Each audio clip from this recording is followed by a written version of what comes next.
Bom, rapaziada, vamos seguir os nossos trabalhos de hoje falando sobre algo que vem sendo raro na NBA, né? Pelo menos nessas últimas semanas, que é derrota do Lakers. O Lakers, até a noite de hoje, até essa bela noite de segunda-feira, o Lakers vinha de 9 jogos seguidos sem perder.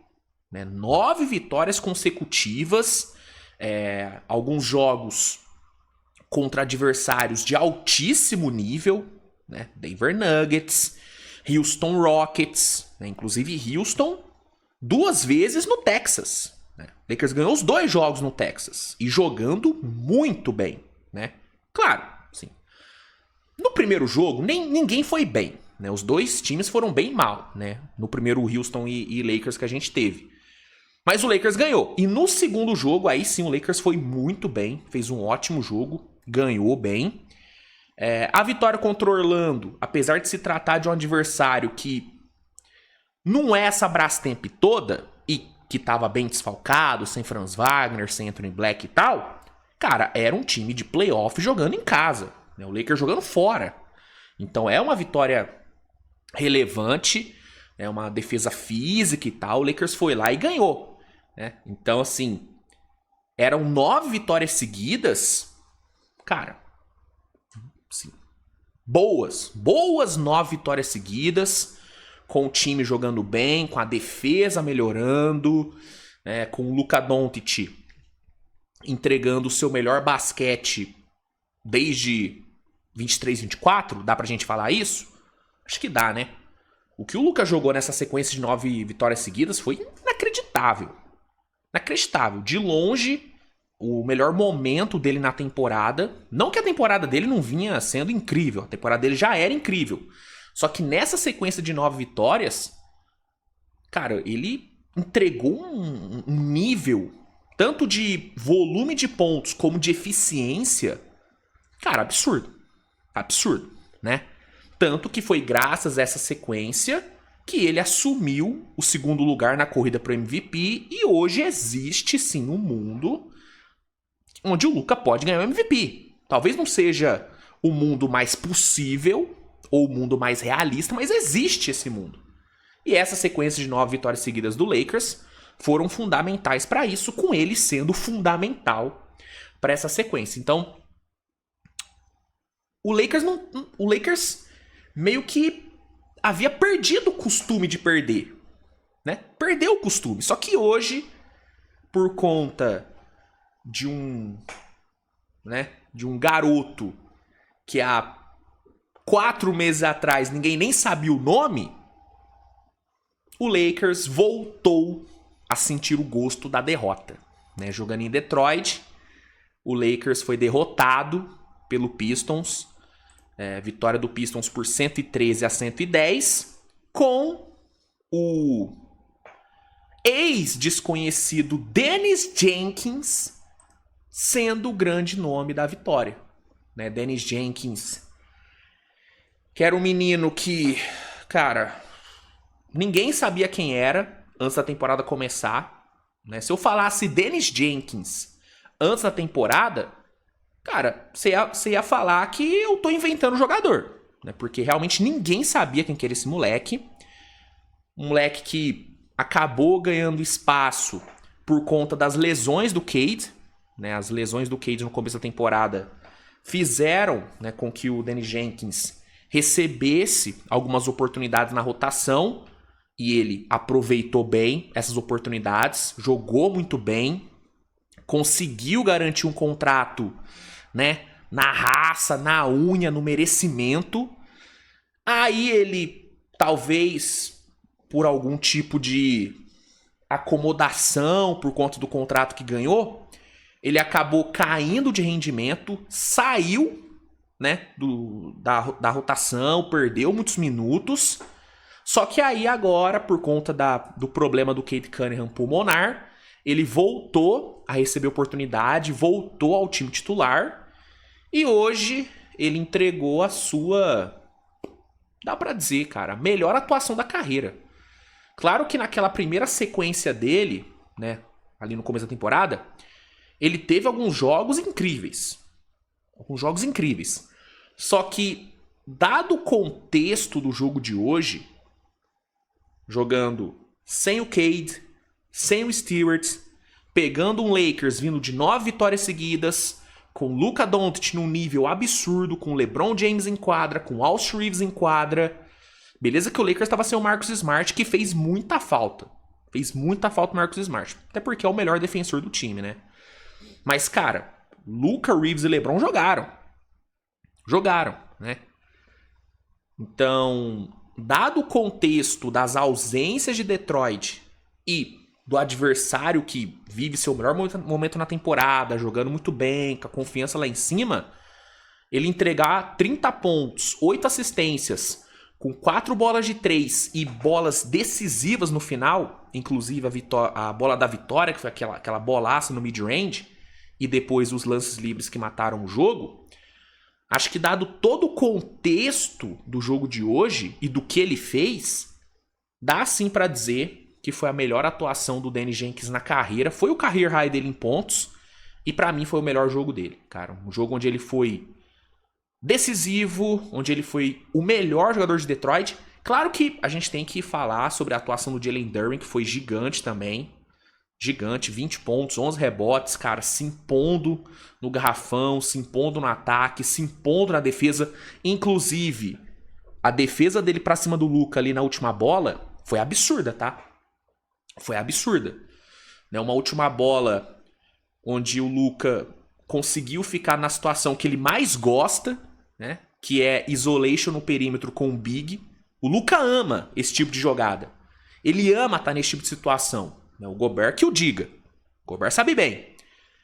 Então era uma situação muito confortável para o Luka, onde o Jalen Duren conseguiu parar, conseguiu fazer com que o Luka, que é um cara que é acostumado a converter arremesso impossível, não conseguisse ter nenhuma micro janela para acertar esse arremesso impossível.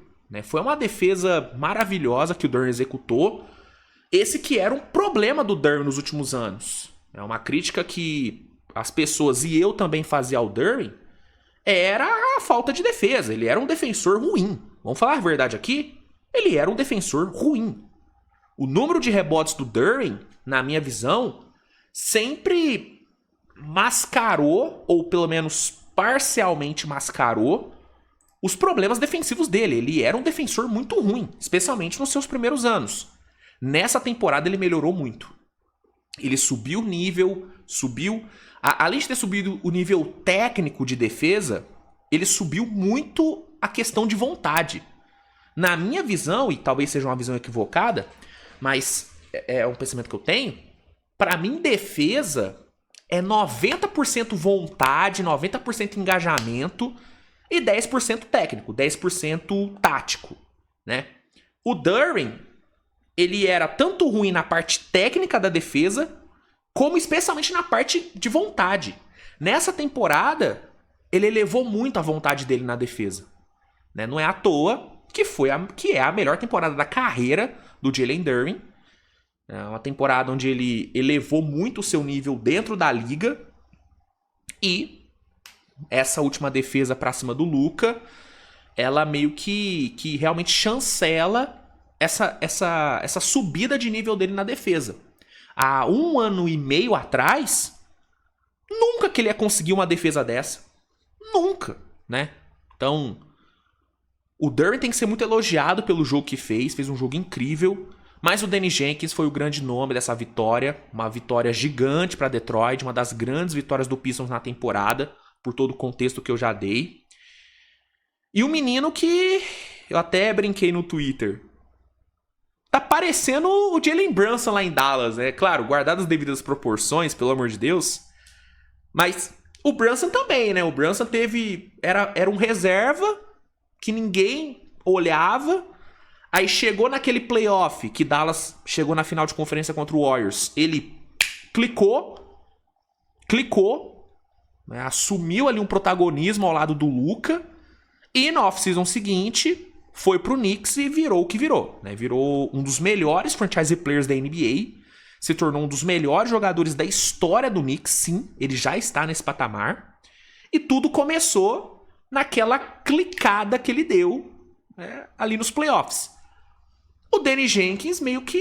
Óbvio, não tô falando que ele vai virar o que o Jalen Brunson virou. Mas não é uma história meio parecida? Não é? Moleque que ninguém dava nada. Aí, em meio às lesões do franchise player, ele apareceu, subiu o nível, começou a decidir jogo e... Quem sabe o que ele vai virar? Quem sabe o que o Danny Jenkins vai virar? Não sei. Será que a gente tá vendo o Jalen Brunson parte 2? Não sei. O que eu sei é que o moleque é bom. O moleque, ele é de fato bom. E hoje, ele fez o que, né, outros times não conseguiram fazer. Que foi ganhar do Lakers. Né? Então, um resultado incrível para Detroit. Numa noite incrível para esse moleque. E um resultado, cara, que... Óbvio que frustra, né? Óbvio que deixa o torcedor do Lakers frustrado. Porque, pô, o time, sequência incrível, 9 vitórias seguidas.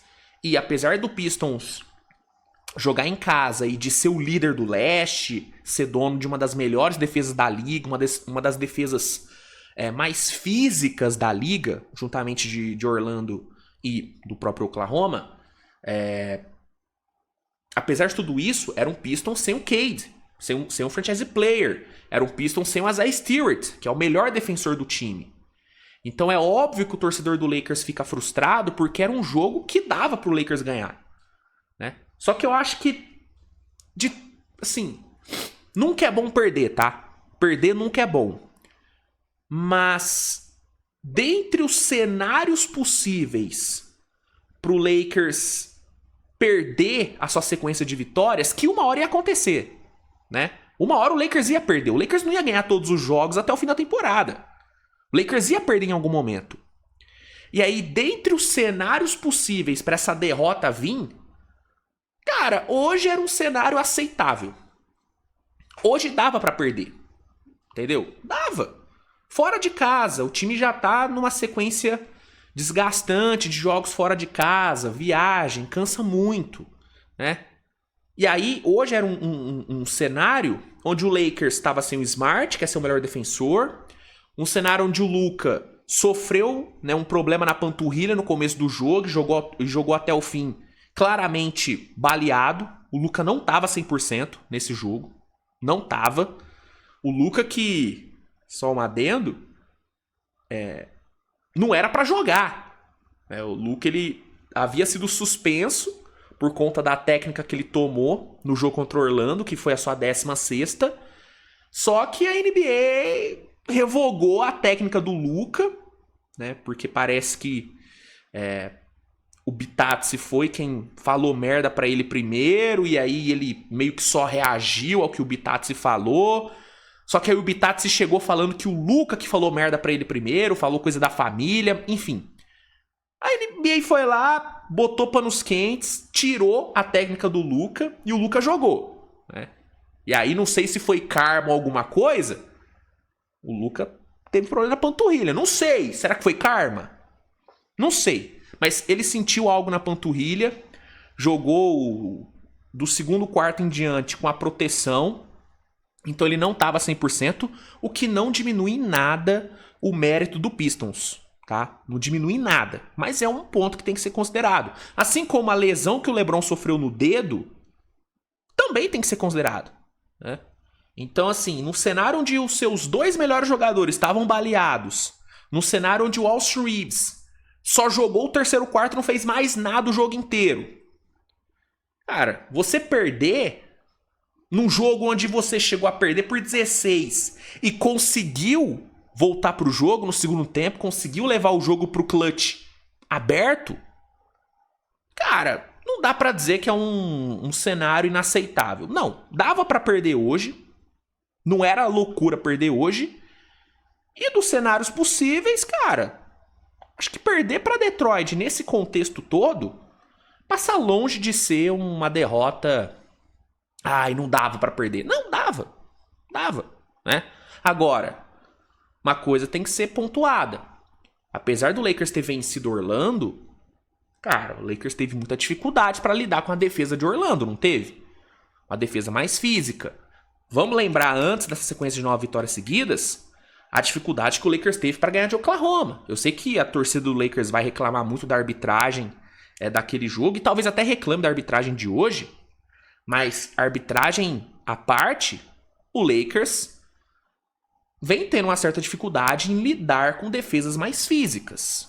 Então, era aceitável perder hoje? Era, mas é um ponto a se observar. O Lakers tem que aprender a lidar melhor com marcações mais físicas, inclusive com a arbitragem em jogos onde tem uma defesa física. Porque a gente sabe que a arbitragem da NBA é uma merda, independente, né, dos times que jogam. A arbitragem é sempre uma merda. Mas em jogos onde de um lado tem uma defesa mais física e do outro uma defesa que talvez não consiga igualar, né, na fisicalidade, a arbitragem às vezes permite mais contato da defesa que é mais física. Isso acontece, tá? Isso acontece com Detroit, isso acontece com Oklahoma, acontece com o próprio Magic. Você ter a fama de ser um time físico não era pra ser assim, tá? Mas isso acaba condicionando um pouco a arbitragem. Então você saber lidar melhor com tudo que envolve enfrentar um time físico é algo que o Lakers tem que melhorar. Porque no playoff, independente do time que estiver jogando, a arbitragem vai permitir mais contato. A arbitragem permite mais o jogo físico. Entendeu? E aí esses times que são físicos em regular, eles ficam ainda mais físicos no playoff e a arbitragem fica ainda mais permissiva com a fisicalidade desses times. E o Lakers está numa conferência que tem o Thunder, que tem Minnesota que no playoff joga físico. Esse Houston Rockets vai jogar físico na defesa no playoff. Pelo menos é a expectativa, entendeu? O Denver vai elevar a fiscalidade também. E o Lakers vai ter que igualar. Vai ter que aprender a jogar com isso, entendeu? Então, se tem algo que o Lakers tem que tirar da derrota de hoje, temos que lidar melhor com o desafio de enfrentar uma defesa mais física. O desafio de enfrentar a fisicalidade em si, de enfrentar esse conjunto, né, de defensores que um time físico tem, e também os desafios que envolvem a própria arbitragem. Entendeu? Então, eu acho que isso é o que o Lakers tem que pegar de hoje. Isso é o que o Lakers tem que tirar de lição. A derrota em si acontece. Não era uma loucura perder hoje, como aconteceu. Perdeu. O que, repito, não tira em nada o mérito e a grandeza da vitória do Pistons, que foi uma vitória gigante, com uma atuação gigantesca desse moleque, Danny Jenkins, que é muito bom jogador. Muito bom jogador. Uma das melhores notícias de Detroit nessa temporada maravilhosa, né? Enfim, é isso. Lakers perde, fim da sequência de vitórias seguidas, e o Pistons coloca aí no seu cartel uma grande vitória contra um grande adversário, com uma grande atuação desse muito bom jogador chamado Dennis Jenkins, tá?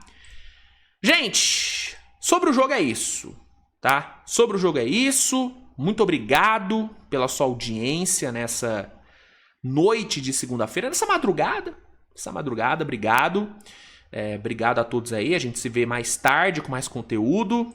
Tamo junto, grande abraço, beijo e tchau, galera, valeu!